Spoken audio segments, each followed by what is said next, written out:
Welcome back, brothers and sisters. I'm Braden. This is Langley Outdoors Academy, and thank you for stopping by.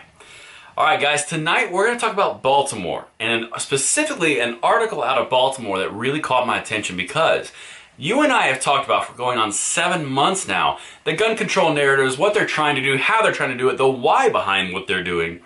But also, we've been really getting in front of how we can bring our own proposals to the table and really affect change through our legislatures in a pro-Second Amendment way. And this article is one of the best examples of doing just that, and I wanted to highlight it.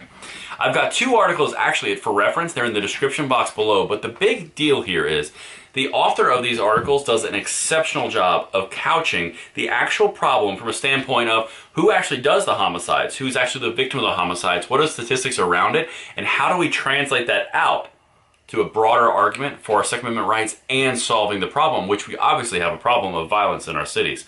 Regardless of whose fault it is, there's a problem, but there are things that we can do, and offering solutions is a big part of our side of the argument because, honestly, it's not as much fun to say no, no, no, no all the time. Let's go ahead and put some solutions out there, backed up with statistics and data. But let's check this out. Biden's gun restrictions have a Baltimore problem. Now, this is from an author, Cameron Smith. This is very hyper-focused on Baltimore, and the statistics are staggering. But let's keep going.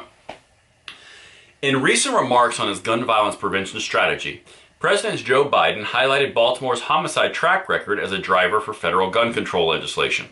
In reality, the city clearly demonstrates that banning assault weapons and expanding background checks are solutions that fail to understand the problem. We know that in and out because we've been focused on this forever. But it goes a little bit deeper. Baltimore has a significant homicide problem alongside some of the toughest gun laws in the country. Same thing as New York, Los Angeles, Chicago. Extreme gun control laws, but still the crime.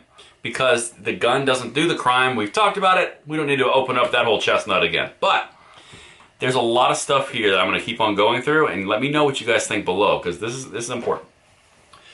According to David Collins, a reporter for WBAL TV in Baltimore, the city has recorded more than 300 homicides each year for the past 6 years and is on pace to do it again this year. Baltimore routinely ranks among the cities with the highest homicide rates in the nation. From registration of handguns to magazine size restrictions to an assault weapons ban, Maryland has some of the most strident gun restrictions in America.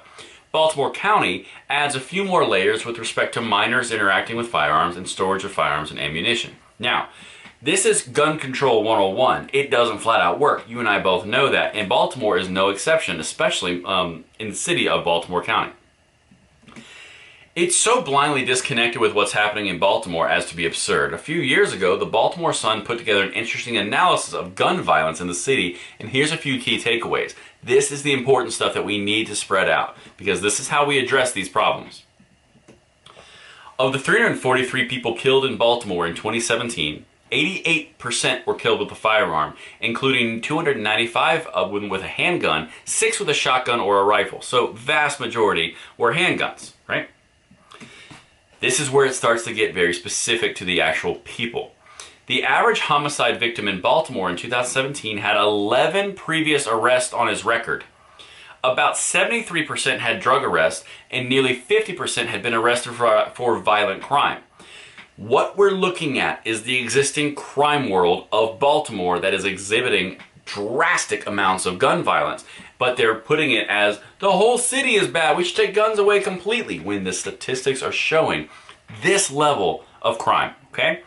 11 previous arrests on his record, 73% had drug arrests, and 50% had been arrested for violent crime. That is a drug world, in and out.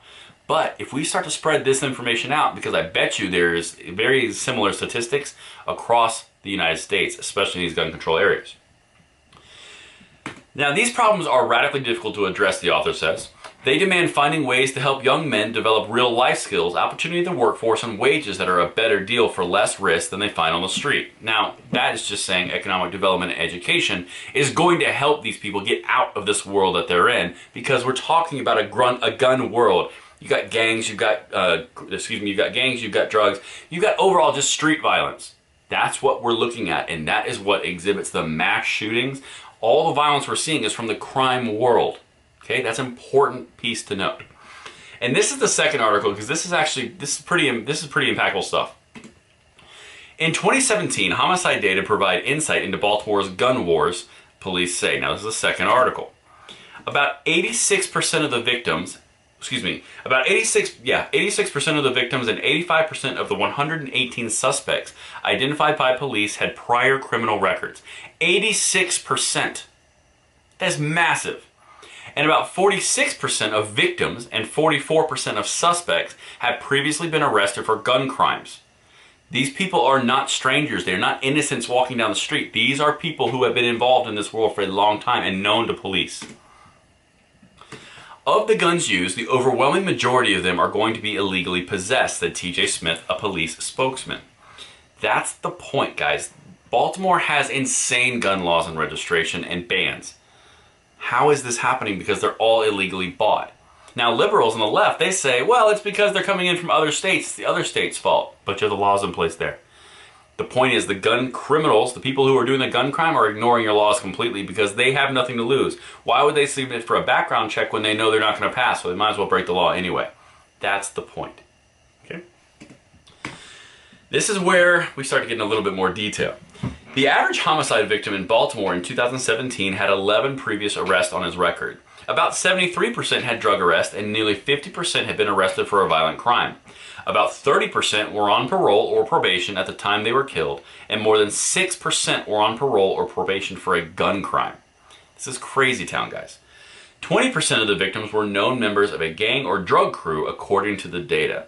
These people are in the gun crime world. That's what we're talking about. This is what was representing the mass amount of gun violence and mass shootings that they're talking about in the United States right now.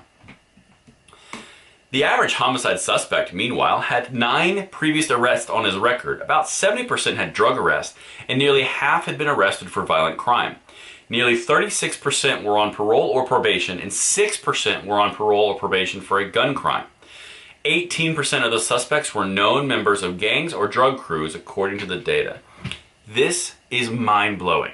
If we had conversations around this type of data, extrapolated out across the United States, imagine what that gun conversation would be for our rights, but also to get these people the help that they need.